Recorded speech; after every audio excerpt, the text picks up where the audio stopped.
Halo teman-teman, selamat datang di Value Stock. Hari ini saya akan membahas analisa fundamental saham ISSP kuartal keempat tahun 2020. Oke, ini disclaimer-nya. Yang pertama, ini merupakan sharing analisa fundamental, bukan ajakan beli jual ataupun hold suatu saham, dan keputusan investasi ada di tangan teman-teman selaku investor. Yang ketiga, dari analisa fundamental ini bisa dijadikan referensi untuk analisa saham-saham yang teman-teman miliki. Oke, pertama-tama kita masuk ke bisnis model dari saham ISSP ini. Untuk kegiatan usahanya bergerak di bidang usaha industri pipa baja. Untuk sumber income-nya berasal dari penjualan pipa bajanya. Untuk segmen usaha atau marketnya sudah dilakukan ekspor juga ya ke luar negeri, dan memang untuk memenuhi kebutuhan di domestik juga. Dan terkait kasus hukum, saat saya membuat video ini saya tidak menemukan adanya kasus hukum yang terkait dengan ISSP. Untuk kepemilikan sahamnya dimiliki oleh PT Cakra sebesar 55,94%, DBS sebesar 5,78%, masyarakat sebesar 36,6%, treasury sebesar 1,68%. Dan kita bisa lihat dari segi pendapatannya dari 2014 sampai 2020 sebenarnya cukup konsisten mengalami kenaikan, tetapi di 2019 dengan 2020 mengalami penurunan sebesar 22,4%. Terus dari segi net profitnya juga mengalami penurunan ya kalau saya lihat, dan 2019 dengan 2020 mengalami penurunan sebesar 5,3%. Dan dari segi asetnya cukup stagnan, dan 2019 dengan 2020 mengalami penurunan sebesar 4,7%. Dan penurunan ini saya lihat memang disebabkan juga dari penurunan hutang yang cukup dalam, yaitu di 15,4%. Jadi ini bisa dikatakan cukup bagus ya teman-teman. Jadi asetnya itu dikurangin dan memang digunakan untuk membayar hutangnya. Terus dari segi modalnya mengalami kenaikan, dan kenaikannya sebesar 6,5%. Dan teman-teman, ini merupakan summary laporan keuangannya dari 2014 sampai 2020. Dan di sini saya akan banyak membahas tentang rasio keuangannya, yang pertama adalah NPM atau Net Profit Margin. Untuk Net Profit Margin 2020 ini hanya sekitar 4,63%. Tetapi kalau kita lihat dari historinya mungkin memang di sekitar 4% juga ya, dan memang pernah terjeleknya di 0,23%. Terus untuk EPS-nya menjadi 24 dan membuat pernya menjadi 8,68 kali ya. Yang dimana ini disebabkan penurunan sedikit dari segi EPS, tetapi dari segi harga mengalami kenaikan yang lumayan ya teman-teman. Itu yang membuat pernya menjadi kenaikan.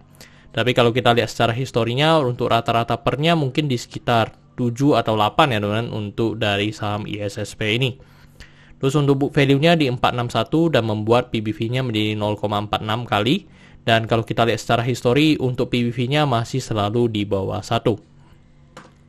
Terus untuk dari segi DER-nya di 0,84 kali, dan ini bagus sekali, yang dimana DER-nya masih di bawah 1. Tetapi kalau secara histori, rata-rata dari DER-nya masih selalu di atas 1. Terus untuk dari segi ROE-nya di 5,29%, yang dimana untuk ROE-nya masih di bawah 9% ya teman-teman. Dan dimana kalau kita lihat secara histori juga, memang rata-rata masih belum mencapai 9%. Terus untuk dari segi ROA-nya di 2,88%. Oke teman-teman, saat saya membuat video ini untuk harga sahamnya di 212, dan dari analisa fundamental saya bisa mendapatkan nilai intrinsic value-nya sekitar Rp400. Jadi masih memiliki margin of safety sekitar 88%. Dan ini adalah kesimpulannya yang bernama dari produk dan jasa. Untuk produk dan jasa saya berikan status oke untuk perusahaan ini, karena saya melihat perusahaan ini mampu bertahan 5-10 tahun ke depan. Untuk GCG saya berikan status oke juga karena tidak memiliki kasus hukum. Untuk yang kedua, memiliki pemegang saham mayoritas. Untuk dari segi revenue dan net profit saya berikan status oke walaupun mengalami penurunan, tetapi ini di masa force major ya atau pandemi.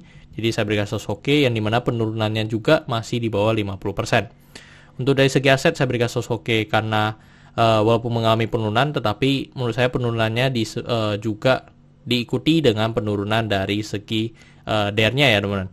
Terus untuk dari liability saya berikan status oke karena DER-nya di bawah 1. Untuk book value saya berikan status oke karena harga jual sekarang di bawah harga book value-nya. Untuk secara sektor sebenarnya tidak ada hal yang perlu kita concern, jadi jika liability-nya oke, saya berikan satu sektor ini oke. Untuk ROE saya berikan status no karena di bawah 9% atau 2 kali bunga deposito yang saya anut.